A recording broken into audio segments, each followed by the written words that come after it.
சட்டம் மாறி வந்து மண்ணை முட்டும் காலில் சூழ்ந்து கைகள் தட்டும் வாழியவே தென்னவராட்சி திசைகள் எட்டும் நம்மவராற்றல் விண்ணை முட்டும் எட்டு திக்கும் முரசு கொட்டும் வாழியவே. இந்த நேரத்தில் என் மனைவியும் தங்கையும் ஒருவருக்கொருவர் மாறுபட்ட காரணங்களுக்காக போராடிக் கொண்டிருந்தால் ஒரு பேரரசுக்கு எதிராக நான் நடத்த இருக்கும் போராட்டத்தை எப்படி என்னால் முறையாக நெறிப்படுத்த முடியும்? நீங்கள் சொல்வது சரிதான் அண்ணா. அதனால் தான் சொல்கிறேன், இருக்கும் நிலையை புரிந்து கொண்டு நீயும் அனுசரித்து போனால் நானும் உன்னிடம் கடுமையாக நடந்து கொள்ள வேண்டிய அவசியம் இருக்காது. கோபத்தில் உன்னிடம் ஏதாவது பேசிவிடுகிறேனே தவிர அதன் பிறகு அதை நினைத்து எப்படி வருந்துகிறேன் என்று உனக்கு தெரியுமா? என்னால் அதை புரிந்து கொள்ள முடிகிறது அண்ணா. ஆனால் முத்து நகையை என் அண்ணியாக என்னால் ஏற்றுக்கொள்ள முடியாது என்றாலும் உங்கள் பாதையிலிருந்து விலகி நிற்க முடியும். நான் அப்படி ஒதுங்கி நிற்கிறேன். எல்லா நேரத்திலும் அப்படி இருக்க முடியாது தாமரை. உதாரணத்திற்கு இதையே எடுத்துக்கொள்.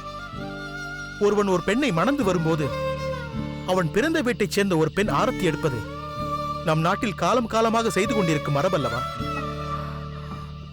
அதன்படி இப்பொழுது எனக்கு பிறந்த வீட்டு உறவு என்று இருப்பது யார்? என் தங்கையான நீ மட்டும் தானே. ஆனால் நீயோ உன் விரலை காயப்படுத்திக் கொண்டு ஆரத்தி எடுக்க மறுத்தாய். அதுதான் போகட்டும். நீ முத்து நகையை அண்ணியாக ஏற்றுக்கொள்ளாவிட்டாலும் அவள் அந்த இடத்திற்கு வந்து விட்டாளே தாமரை. அதற்கு பிறகு பெருந்தேவியின் நகைகளை அணிவதில் என்ன தவறு இருக்கிறது?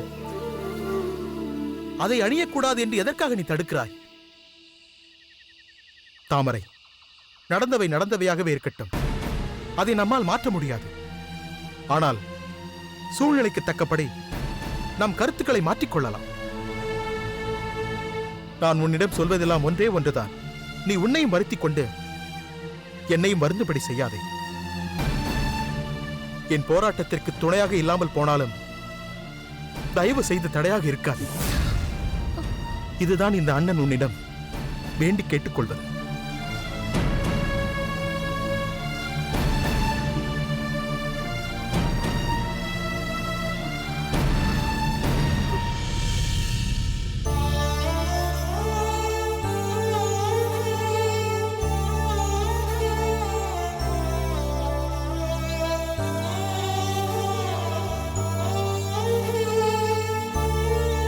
நில்லுங்கள். ஏன் இங்கு வந்தீர்கள்? என் மகன் உயிரோடு இருக்கிறானா இல்ல இறந்து விட்டானா என்று பார்க்க வந்தீர்களா? அப்படியே அவன் பிழைத்திருந்தால் ஒரே அடியாக கொன்று விடலாம் என்று வந்தீர்களா? இவனை இந்த நிலைக்கு ஆளாக்கியதே உங்கள் மகள் கருங்குழலிதான். செய்வதெல்லாம் செய்துவிட்டு பிறகு எதற்காக இங்கு வந்தீர்கள்? வீரபாகு, உங்கள் நிலை எனக்கு புரிகிறது. இருந்தாலும் என் மகன் தவறானவன் தான், இல்லை என்று நான் மறுக்கவில்லை. அந்த தவறுகளுக்கான விலையையும் அவன் அனுபவித்து விட்டான். ஆனால் அவன் எப்படியோ தங்கள் மகள் மீது அதிக ஈடுபாடு கொண்டு விட்டான். அது முதல் தனது தவறான பழக்க வழக்கங்கள் அனைத்தையும் விட்டுவிட்டான். ஆனால் கருங்குழலி அதை புரிந்து கொள்ளவில்லை. அவனது பழைய விஷயங்களையே மனதில் வைத்துக் கொண்டு தேள் கொட்டுவது போல் வார்த்தைகளால் கொட்டி இந்த நிலைக்கு ஆளாக்கி விட்டான். மகேந்திரனுக்கு இப்படி ஒரு நிலை ஏற்பட்டு விட்டதே, அதுவும் தன் கண் முன்னே நடந்து விட்டதே என்று கருங்குழலி கண்ணீர் வடித்துக் கொண்டிருந்தாள். வழக்கமாக இவள் மகேந்திரன் என்னிடம் வழிமறித்து வம்பு பேசினான், எல்லை மீறி நடந்து கொண்டான் என்றும் என்னிடம் சொல்லுவாள். அதை தாங்கிக் கொள்ள முடியாமல் தான் தங்களிடம் வந்து நான் கடுமையாக பேசுவேன். ஆனால் இன்று நடந்ததை கேட்டதும் நான் பதறிப்போனேன். அதற்காகத்தான் நான் இவளையும் அழைத்துக் கொண்டு இங்கு வந்தேன். தங்கள் பிள்ளை கண் விழித்து விட்டார்.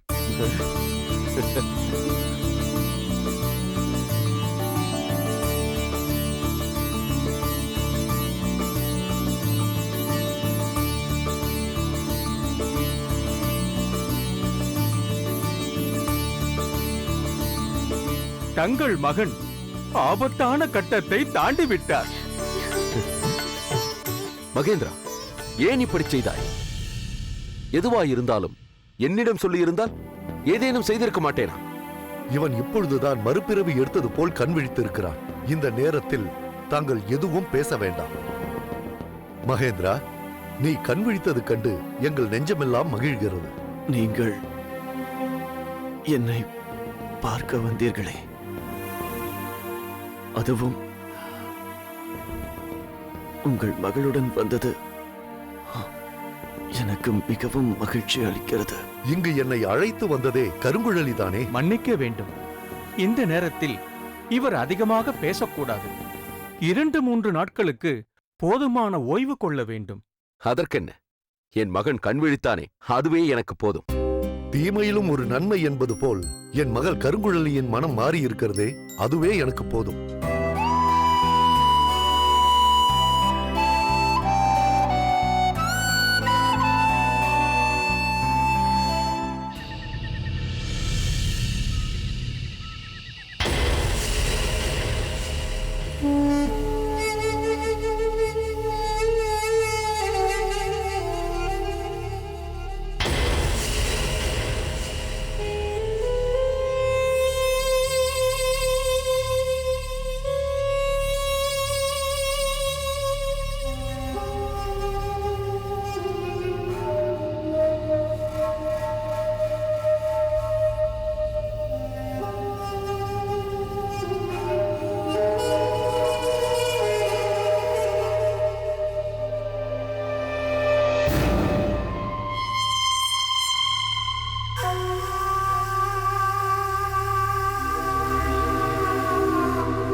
ஏன் இந்த மங்கம்மா இப்படி செய்கிறாள்? அமாவாசை எப்போது வரும் என்று நான் காத்து கிடப்பது அவளுக்கு தெரியாதா? எனக்குள்ள ஆர்வம் மங்கம்மாவுக்கு இல்லாமல் போய்விட்டதா? ஒவ்வொரு முறையும் இப்படியே தாமதமாக வருகிறாளே.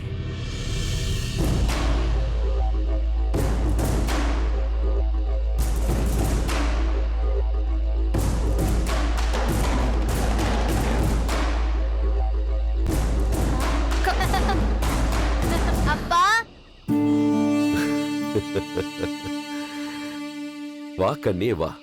அப்பா என்ற இந்த அழைப்புக்காகத்தான் ஒவ்வொரு அமாவாசை என்றும் அவசரமாக வந்து இங்கு காத்து கிடக்கிறேன். ஆனால் உன் அம்மாவிற்குத்தான் அது புரியவே இல்லை. மிகவும் நிதானமாகவும் பொறுமையாகவும் வந்து கொண்டிருக்கிறாள். அப்படி சொல்லாதீர்கள். இந்த இடத்தில் சந்திக்கலாம் என்று இப்படி ஒரு திட்டத்தை தீட்டியவளே நான் தானே. ஆனால் என்ன செய்வது? உங்களைப் போல் மற்றவர்களுக்கு தெரிந்தே இப்படி புறப்பட்டு வர முடியாதே. ஒருவருக்கும் தெரியாமல் எச்சரிக்கையாக வந்தாக வேண்டுமே. ஒரே ஒருவருக்கு சந்தேகம் ஏற்பட்டு என்னை பின்தொடர்ந்து வந்தாலும் ஆபத்தாகி போய்விடுமே. அதுவும் சரிதான். அதன் பின் நாம் இப்படி சந்திக்க முடியாமலே போய்விடுமே. அது மட்டுமல்ல, என்னை பின்தொடர்ந்து வந்து சோழ வீரர்கள் வந்து உங்களை கண்டுவிட்டால் நீங்கள் மீண்டும் சிறைக்கு செல்ல நேரிடும். இந்த முறை நீங்கள் அவர்களிடம் அகப்பட்டு விட்டால் இனி தப்பிக்கவே முடியாதபடி உங்களை பாதாள சிறையில் அடைத்து விடுவார்கள். அதன் பின் நான் வந்து உங்களை பார்ப்பதென்பது கூட முடியாமல் போய்விடும். வேண்டாம், இப்போது அதை பற்றியெல்லாம் பேச வேண்டாம். நீ எச்சரிக்கையாக பார்த்துக்கொண்டு நிதானமாக வா.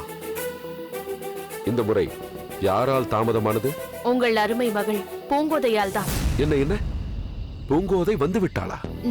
உன் தாய் வீட்டிற்கு சென்ற அவள் பாட்டி வீட்டில் பல நாட்கள் தங்கிவிட்டாளே. இங்கு வந்ததும் என்னை பற்றி கேட்டாளா? நான் சிறையிலிருந்து தப்பித்ததை அறிந்து மகிழ்ந்தாளா? அறிந்தாள் என்று சொல்ல முடியுமே தவிர மகிழ்ந்தாள் என்று சொல்ல முடியாது. ஏன்? சோழ நாட்டு சிறையிலிருந்து தாங்கள் தப்பித்தது சரியில்லை என்கிறாள். சோழ நாட்டு பற்றுதான் பூங்கோதைக்கு அதிகமாக இருக்கிறது. அதற்கு காரணம் நீதானே. உன் தாய் சோழ நாட்டின் மாமன்னன் இளஞ்சேட் சென்னியின் தம்பிக்கு மனைவிதானே. அவர்கள் அரண்மனைக்கு பூங்கோதையை அனுப்பி வைத்தால் அவர்கள் சோழ நாட்டின் பெருமையை தானே பேசுவார்கள். அங்கு சென்ற பூங்கோதைக்கு சோழ நாட்டு பற்று அதிகமாகத்தானே செய்யும். நீங்கள் சொல்வதும் சரிதான். இனி நான் பூங்கோதையை எங்கும் அனுப்ப மாட்டேன். இப்பொழுதும் நான் தாமதமாக வருவதற்கு அவள்தான் காரணம். பூங்கோதைக்கு நான் எங்கோ செல்ல தயாராக போகிறேன் என்ற சந்தேகம் ஏற்பட்டுவிட்டது. ஏதேதோ கேட்டுக்கொண்டு தூங்காமலே இருந்தாள். அவளே அயர்ந்து உறங்கிய பின்புதான் கதிர்காமனை அழைத்துக் கொண்டு வந்தேன். அதுதான் சரி. பல நாட்களாக பார்க்காத மகளை இப்போது பார்க்கலாம் என்ற ஆவல் இருந்தாலும் நம் திட்டங்களுக்கு அவளே ஆபத்தாக மாறிவிடுவாள் என்பதால் எச்சரிக்கையாக இருக்க வேண்டியது அவசியம்தானே. தங்கள் நண்பரின் மாளிகையில் என்ன நடந்து கொண்டிருக்கிறது? ஏதேனும் முயற்சியில் ஈடுபட்டிருக்கிறீர்களா? என்ன மங்கம்மா இப்படி கேட்கிறாய்? இவ்வளவு சோதனைகளை ஏற்று தப்பி வந்தது எதற்காக? இங்கு நிம்மதியாக அமர்ந்து ஓய்வெடுப்பதற்காகவா? முயற்சி செய்கிறீர்களா என்று கேட்கிறாயே? தவறாக நினைக்காதீர்கள். பூம்புகாரில் எனது நிலை பெரும் கேள்விக்குறியாகிவிட்டது. நீங்கள் தப்பித்துச் சென்றதில் என் பங்கும் இருக்கிறது என்பது எல்லோருக்குமே தெரிந்துவிட்டது. அதை உறுதிப்படுத்த முடியாததால் தான் அறிந்தும் அறியாதவர்கள் போல் இருக்கிறார்கள். இனி அதிக நாட்கள் என்னால் அங்கு தாக்கு பிடிக்க முடியாது. ஒன்று, நானும் உங்களோடு காட்டிற்கு வந்துவிட வேண்டும், அல்லது நீங்கள் பூம்புகார் கோட்டையை விரைவில் கைப்பற்றி அதை நம்முடையதாக்க வேண்டும். இந்நேரம் படையெடுப்பிற்கான நாளே குறித்திருக்க வேண்டும் மங்கம்மா. ஆனால் இடையில் வேறொரு தடை ஏற்பட்டு விட்டது. அதனால் தாமதமாகிவிட்டது. அது என்ன? முத்துநகையை மணந்து அவளை வேளிர்குல ராணியாக்கி விட்டான் இருங்கோவேள். என்ன சொல்கிறீர்கள்? தங்களை சிறைக்கு அனுப்பியவளை, என் தமையனின் உளவாளியாக அங்கு வந்தவளை தனக்கு மனைவியாக்கி கொண்டாரா? அரச குலத்தில் வந்த என்னை போல் முத்துநகையும் இப்போது ஒரு வேளிர் குடிக்கு ராணியா? என்னால் இதை தாங்கிக் கொள்ளவே முடியவில்லை. நான் மட்டும் மகிழ்ச்சியாக அதை ஏற்றுக்கொண்டேன் என்று நினைக்கிறாயா? என்னை பொறுத்தவரை கரிகாலனை விட கடுமையான பகையாளி அந்த முத்துநகைதான். நான் ஏற்கனவே முத்துநகையை கொல்ல முயற்சி செய்தேன் என்பது இருங்கோவேளுக்கு தெரியும். ஆதலால் நான் இப்போது அவளை கொல்ல முடியாது. ஆனால் ஒன்று, என்ன? நீண்ட காலம் முத்துநகை இருங்கோவேலோடு சேர்ந்து வாழ முடியாது. வாழ விடமாட்டேன். ஏதேனும் செய்து அவளை இருங்கோவேலிடமிருந்து பிரித்தே தீர்வேன். அப்படியே செய்யுங்கள். ஆனால் ஒன்று. என்ன? அடிக்கும் சாட்டை நம்முடையதாக இருக்க வேண்டும். ஆனால் அடிக்கும் கை நம்முடையதென்று யாருக்கும் தெரியக்கூடாது. அதை நான் பார்த்துக் கொள்கிறேன். முத்துநகை விஷயத்தை யாரிடமும் சொல்லாதே. மங்கம்மா, கதிர்காமன் ஏன் வழக்கமான உற்சாகத்தோடு காணப்படவில்லை? இவன் சும்மா இராமல் அமைச்சருடைய பேரனின் மண்டையை உடைத்து இரத்த காயத்தை ஏற்படுத்தி விட்டான். அதனால் மன்னர் கதிர்காமனை காரிக்கண்ணனாரிடம் முறையாக கல்வி பயில வேண்டும் என்று ஏற்பாடு செய்து விட்டார். கதிர்காமா, நீ ஏன் அப்படி செய்தாய்? நான் வேளிர்குடி இளவரசன் என்று சொன்னால் அதை அவன் ஒப்புக்கொள்ளாமல் சோழர்குடியின் பெருமையையே பேசிக் கொண்டிருந்தான். அதனால்தான் அவனை கட்டையால் அடித்து மண்டையை பிளந்தேன். ஆனால் காரிக்கண்ணனாரும் சோழ நாட்டின் விசுவாசிதானே? அவரும் அப்படித்தானே சொல்வார். அப்படியானால் அவர் மண்டையையும் பிளக்க வேண்டியதுதான். அப்படியெல்லாம் செய்து விடாதே கதிர்காமா. சற்று அனுசரித்து நடந்து கொள். எனக்கும் அவரிடம் பகை உண்டு என்றாலும் அவர் ஒரு சிறந்த தமிழ் புலவர் என்பதில் சந்தேகமே இல்லை. அதனால் இதுவரை எப்படி இருந்தாலும் இனி சற்று கவனமாக கல்வியை கற்றுக்கொள். வேளிர் குல இளவரசனுக்கு அதுவும் அவசியம். சரி அப்பா. மங்கம்மா, நேரமாகிறது. இதோ இந்த காட்டுப் பழங்களை நாளுக்கு ஒன்றாக சாப்பிட்டு வர மிகுந்த வலிமை தரும். அத்தோடு இதில் உள்ள இந்த அரிய மூலிகை விதைகளை உன் அந்தப்புறத்தில் தொட்டியில் இட்டு வளர்த்து வந்தால் மிகவும் பயன் தரும். பெற்றுக்கொள். சரி பிரபு. சரி, நேரமாகிறது. புறப்படுங்கள். வா.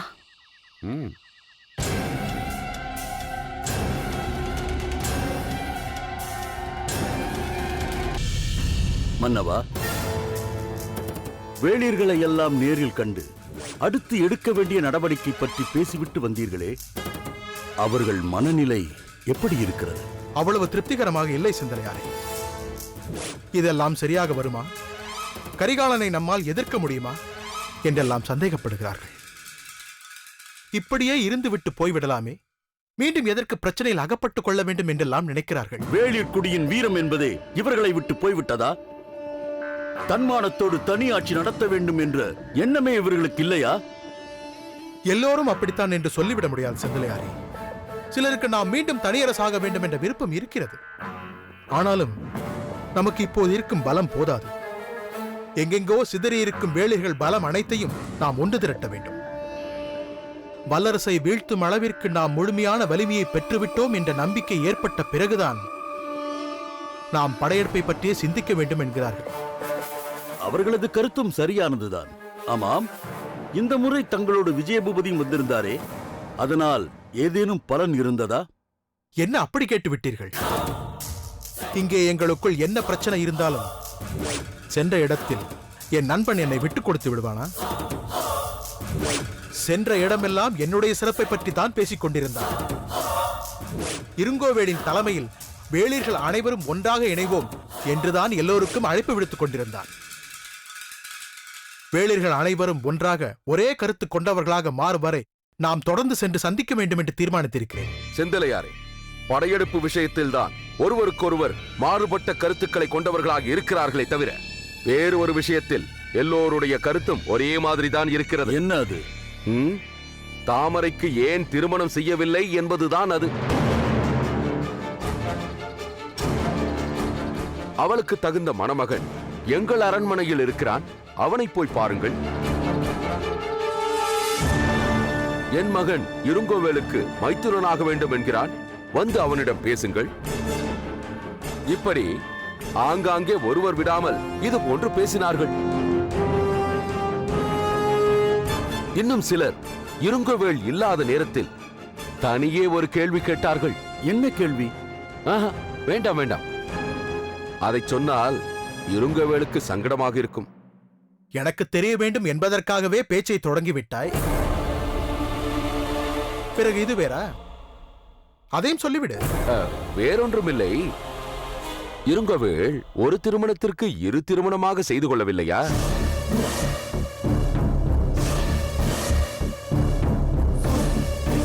முதல் மனைவி மறைந்த சில நாட்களிலேயே மறு விவாகம் செய்து கொள்ளவில்லையா?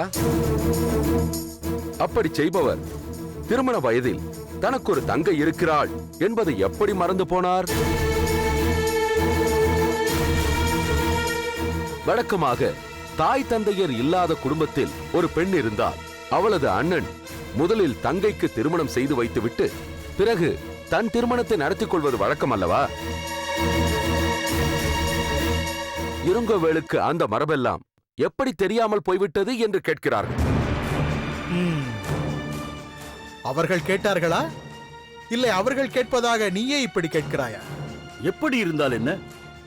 அந்த கேள்விகள் அனைத்தும் நியாயமானதுதானே?